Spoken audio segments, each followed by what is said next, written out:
If you have a look at a map of Clermont and Queensland, there's gold all over and plenty of public access points. So I went up there and I didn't find a thing. Then I met a local full-time prospector and everything changed. Let's see what happened.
I grabbed myself a donger for a couple of nights. It's got a communal kitchen and dining area, good bed, tally, and you share a bathroom with whoever's next door. It was kind of fun. But I didn't have any luck out in the designated fossicking areas. There's 12 GPAs, prospecting places set aside for us nutcases who like scratching around in dirt. And each one of them has special conditions. Now, by law, you have to carry a map of the GPA you're in and also the special conditions. I've put them into a package and you'll find them down below in the comments and you can put them on your phone. So I went back to my donger and I had to have a rethink. I wandered down to the local pubs to have a squiz at the AFL Grand Final and I met some friendly locals there, including a bloke who makes a living out of gold. He told me about a camp on the edge of the Barthampton GPA. He told me where the gold resides within the GPA and how to process it. So I decided to head out there.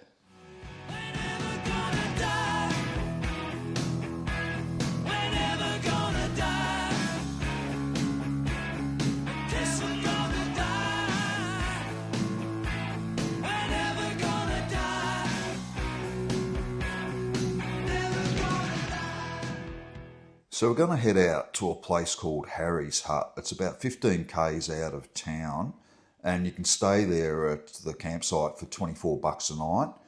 You book it through HipCamp and I'll put a link to that in the comments, or you could even just contact Shona and Glenn, the couple who run the place, directly and pay them cash.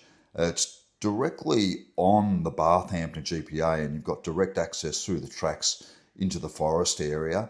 It's really good camping at this place, but just bear in mind there's no toilet facilities. However, I found that the Telstra mobile reception was pretty good when I was camped there.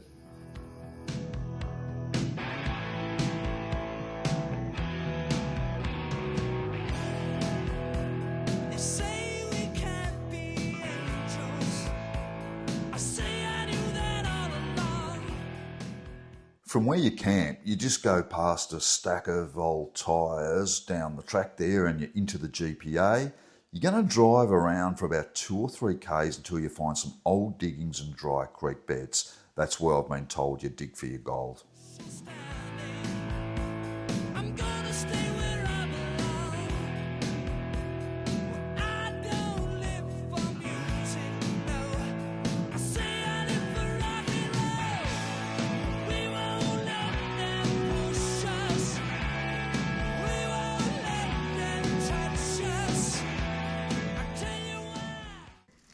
I've just chosen this little section of the dry creek to work today. It took me a while to look around and see where I was going to dig because you've got to find an area that's likely to have something at the bottom. Now I've heard in this area that the way that you find the gold when you haven't got a detector or you're panning is you've got to get into a section like this, dig down through the topsoil, which is going to be river gravel. Then there's a couple of layers of other debris and so on, a silt layer, and finally you'll get down to clay.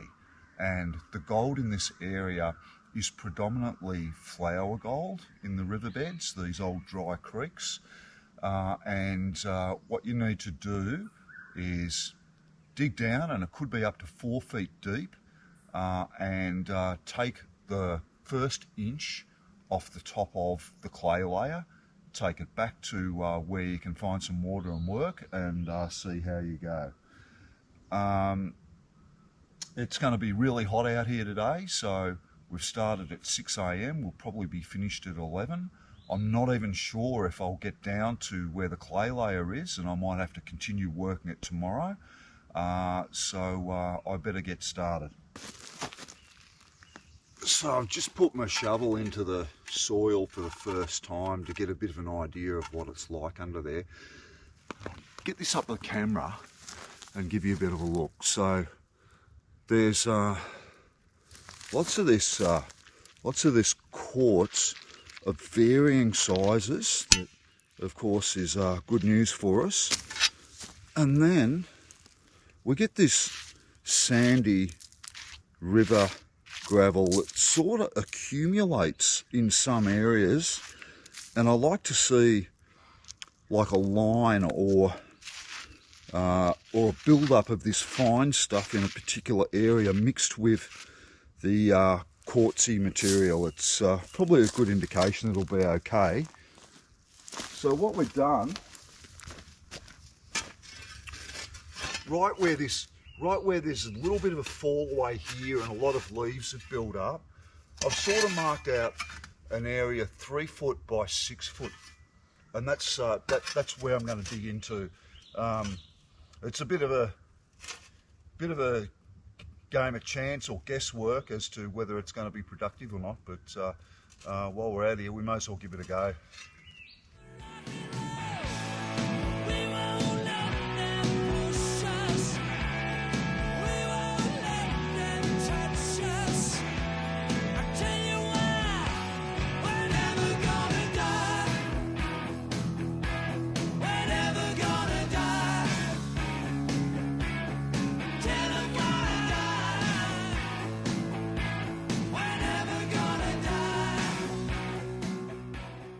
So it's 8 o'clock in the morning, and I'm about 1.5 foot down into this little hole, and digging it, it sort of feels like it's the same texture, and there's chunks of quartz coming out everywhere, but I'm starting to see on the side wall a few different layers of different colours, and there's the dirty brown soil area, and then there's an orange layer that that I've sort of broken through, but still a lot of quartz coming out. So what I've found is the best way to do this is to get my trusty tiger claw out, and I just scratch a bit.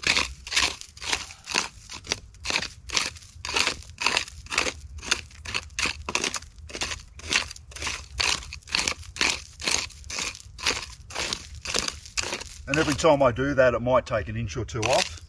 And then I'm not using my big shovel anymore, it's just getting the little guy out, scraping it up and just throwing all the overburden aside.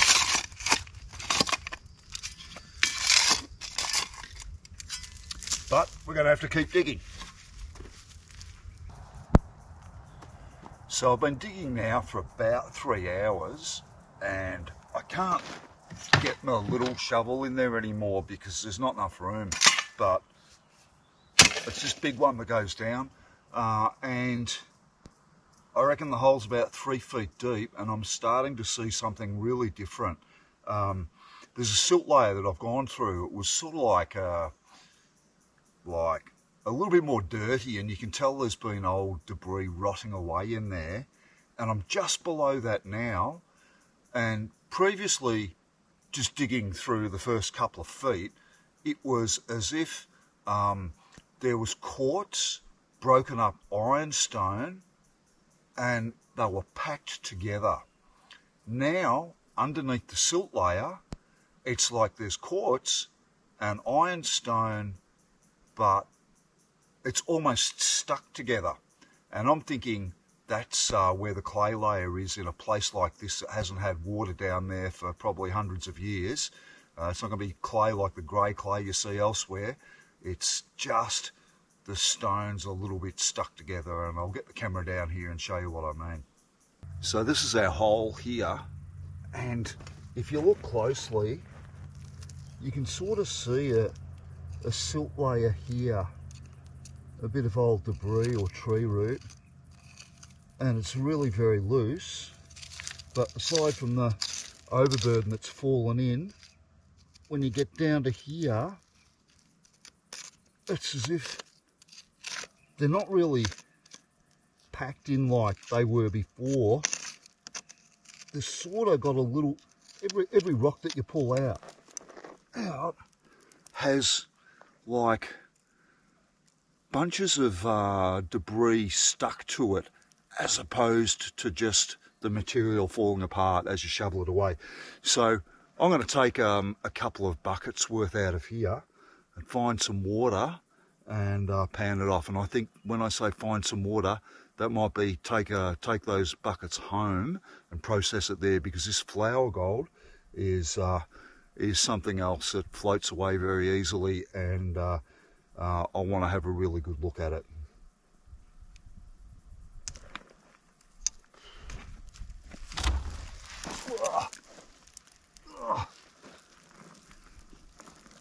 It's great fun out here. I'm just into collecting my second bucket, and the material I'm taking has gone easily into one bucket, but now when I scratch around, it is so bloody hard. It's almost like it's onto bedrock. So I've got these little brushes out, and I'm going to be brushing the last half a bucket out just to make sure that I've got all of that bottom material, which I suspect is holding a little bit more than the stuff that was, say, an inch or two into the clay or above the hard layer. So back into the hole we go.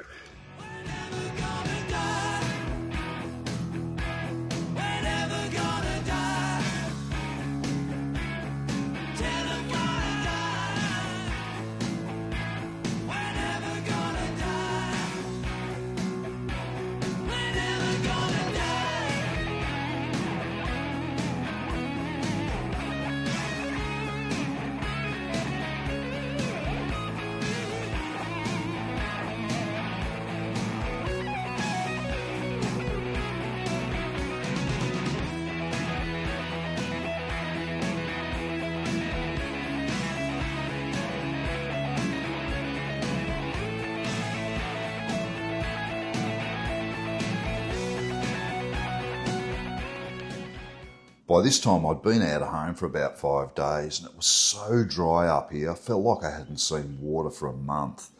So I decided to send my drone up to see if I could locate a dam or a creek or anything that was a little bit wet, because quite frankly, in the heat out here, it is really tough going.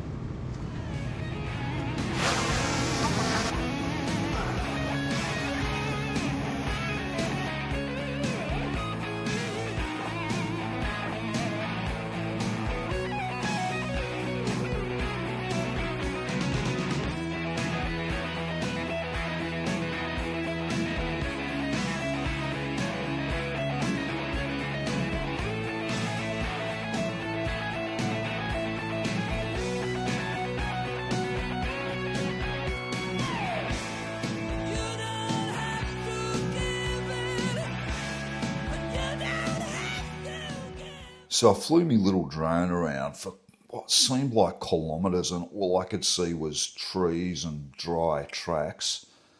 And then suddenly in the distance, I noticed that there was a big dam, and all I had to do was work out how the hell to get there.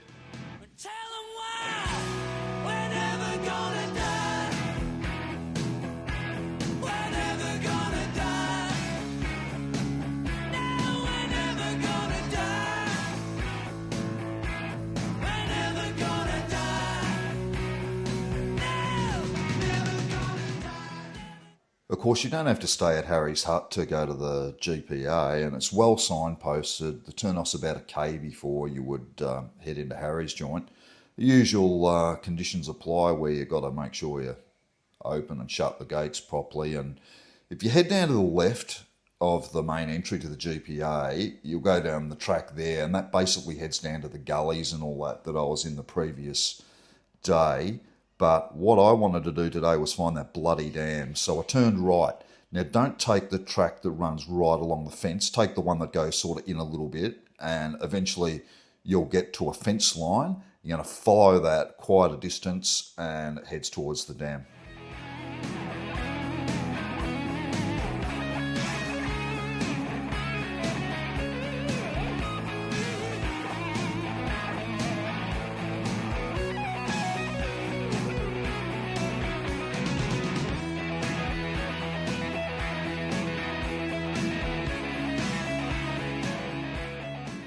When the track along the fence line ends, there'll be sort of like a bunch of little tracks that are sort of zigzagging all over the place. Just drive around there a little bit and eventually you'll come across the dam.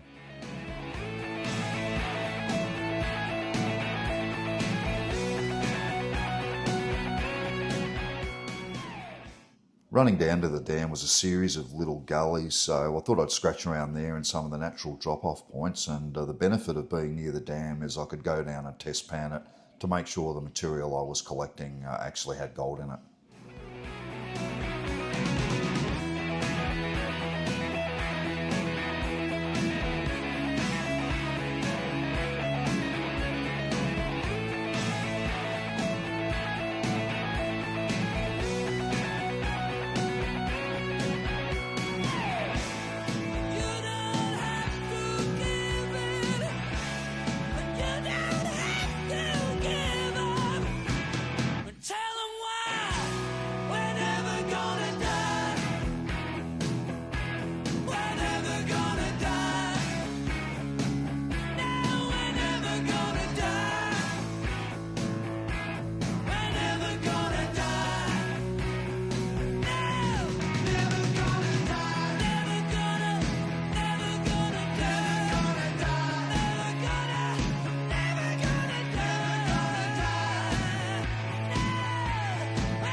So I was showing my missus this little clip, and I know, in fact, I talked to her about it, she was actually thinking, this old bastard's going to fall off that slippery log that runs out into the dam. If you guys are still watching this video by now, you're probably thinking the same, but I hate to disappoint you, I did not fall in. The next thing that you're probably going to be wondering as you're still sitting here watching is how high does that bloody drone go? I can tell you now, you're allowed to fly the drone up to 120 metres.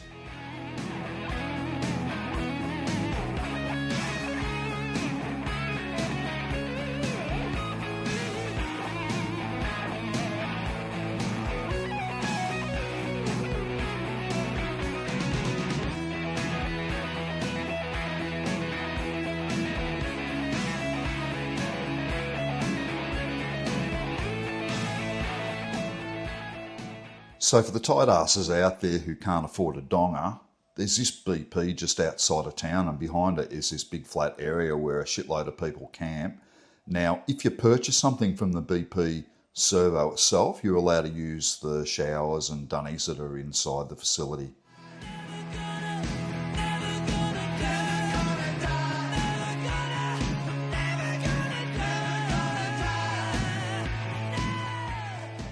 So before whacking my material into the blue bowl, I'm going to just classify it down a little bit. Now, my objective with the blue bowl is not to try and separate the material so that I can take the black sand away from the gold. I just want to get rid of the bigger material.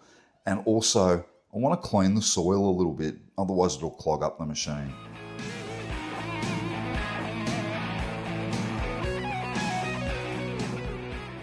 So hopefully by now everyone's purchased one of these Vortex blue bowls. The problem I found with it in the Bunnings buckets is that the little clips that or legs underneath it don't sit really well on the Bunnings bucket. So I've had to just cut away the lip here a little bit so that I can slot those clips all the way through.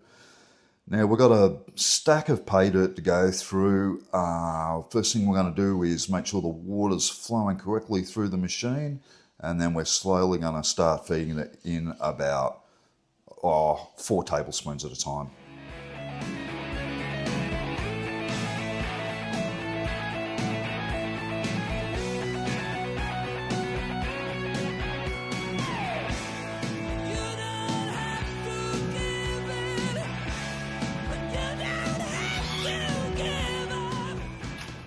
I couldn't even process all the material in one afternoon, and it was back to it again in the morning, making sure I regularly replace the water in the setup.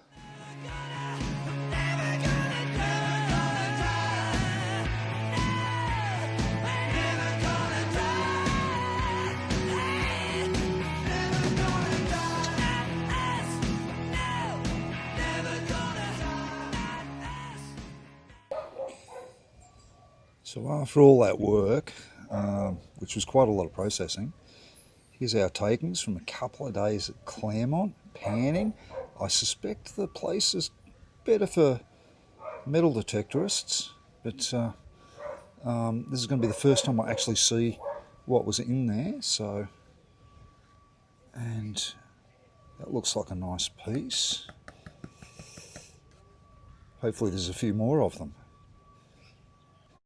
Yeah, go back up there. Must be very thin if it's dropping down like that. Well, hard work, but I guess it's better than nothing.